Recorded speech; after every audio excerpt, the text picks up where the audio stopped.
Армысыздар,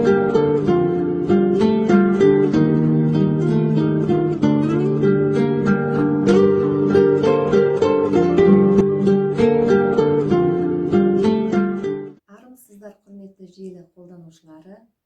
Түркістан облысы Адами әлеуетті дамыту басқармасының Кентау қаласындағы мамандандырылған Дарын мектеп-интернатының желі көрермендеріне өзімнің тіккен құрақ түрлерімді таныстырып өтейін.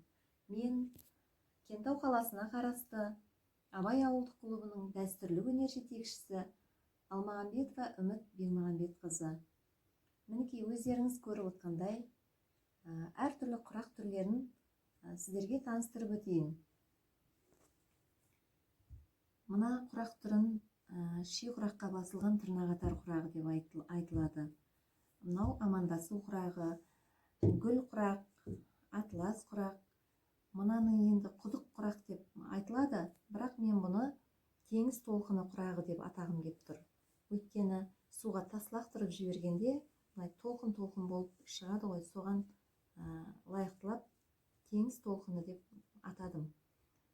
Және бұрынғы ата-бабаларымыз құрақты әртүрлі матадан, әртүрлі қиынды маталардан және әртүрлі түстерден тіккен. Бұл әр түстің өзінің мағынасы бар. Мысалға, қызыл түс өмірдің белгісі болса, жасыл түс көктемнің, тіршіліктің белгісі.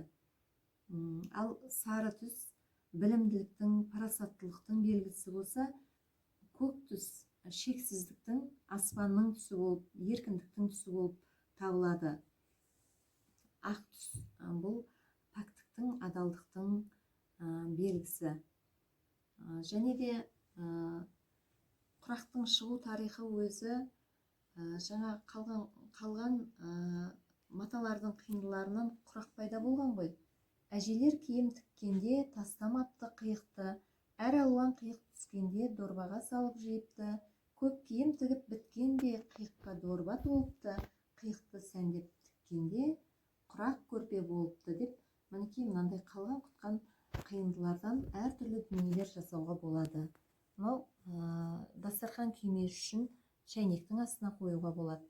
Мыналарды табақтың астына қоюға болады. Және де құрақ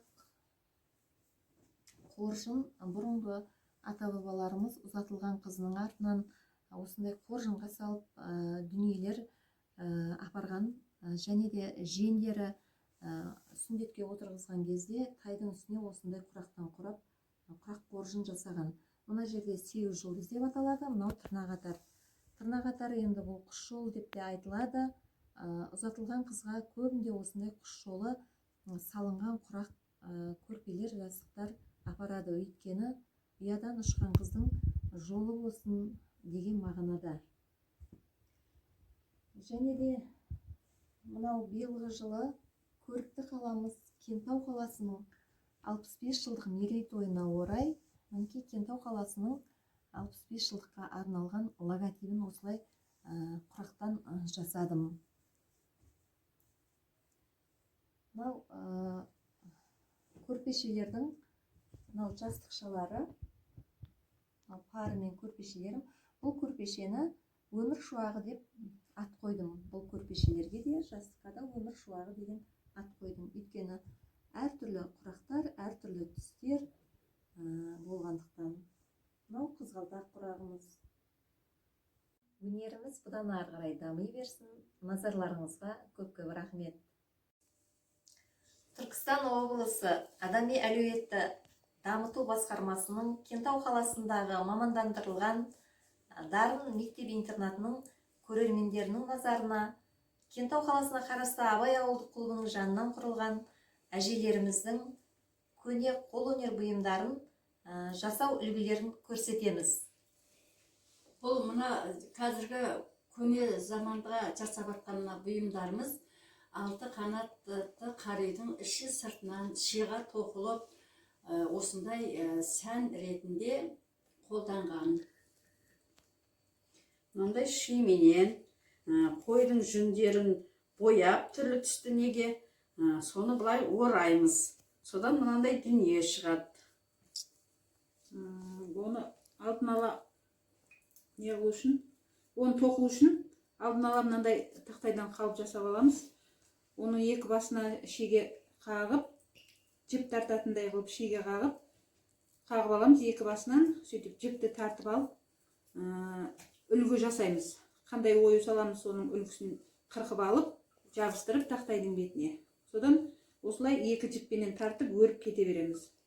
Қазір міне енді сарыдан кейін мына жерде жасыл түс келеді ою салу үшін.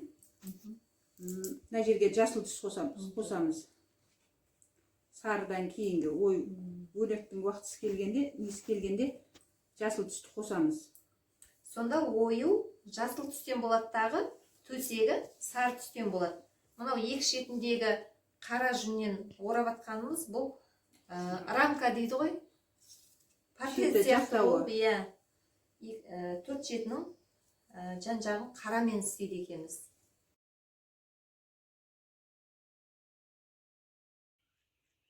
Құрметті көрермендер, мінекей әжелерімізбен алаша тоқудамыз.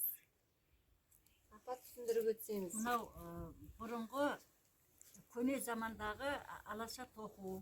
Мынау қылышы, алашаға бүйтіп тоқып көрсетеді. Мынау адарғысы. Адарғысы тартып тоқитын. Иә, былай неған кезде оң теріс жағы алмаса де. Иә, адарғысы. Мынау белағашы. Белағашы мынау соны ұстап тұратын екі аяғы. Мынау үстіндегі тұрғаны бұл жаңа күзу. Күзудің мына қасындағы мынау бөлекше тұрған ағаш, ол күйеу жігіт. Мынау жіптің оң терісін ажыратып тұрады тоқыған. Сондықтан мына алашаны қазірше бір кішкентай қылып не қылдық. Бұл енді қар үйге пайдаланатын, жаңағы баяғыда 12 қанат, 6 қанат үйлер болған, соған пайдаланатын мынау басқұры. Басқұрын тоқығанда мынау мен көрсетейін. Мынаны тоқып, мынау кәрі орама жаңағы не дейді бұны? Орама дейді, мен көрсетейін. Бұның алашаны тоқитын түрлері көп. Орама дейді, жаңағы 200-ді дейді. Соның бәрі қариге пайдаланатын бұйымдар. Міне біз осындай көне заманның несін өз қолымызбен тоқып үйреніп жатырмыз. Мінекей, мынау бұның алдындағы тоқығанымыз, бұл шамалы еңсізде болып қалған. Бұл да жаңа кигіздің жабдықтарына кіреді. Мынау енді жалпақтау болып түседі, бұны басқұр деп айтады.